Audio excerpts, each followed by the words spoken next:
Hello and welcome back to our channel How to Guide.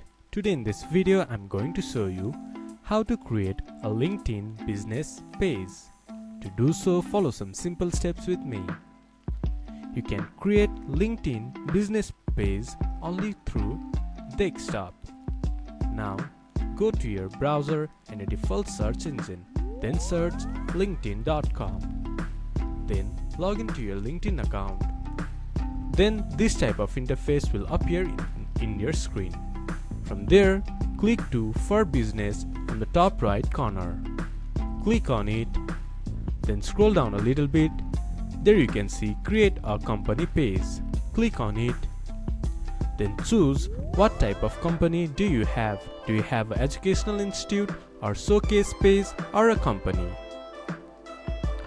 There, enter all your company's detail credentials.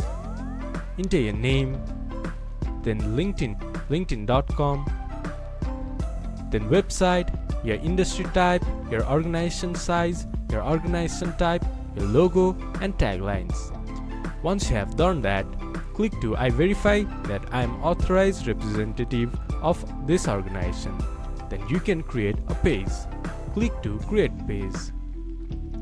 This is how you can create a business page in LinkedIn. This much for today's video. If you guys find our video helpful, please leave a like and comment. And do not forget to subscribe our channel and hit the bell icon. I'll see you guys again in our next video.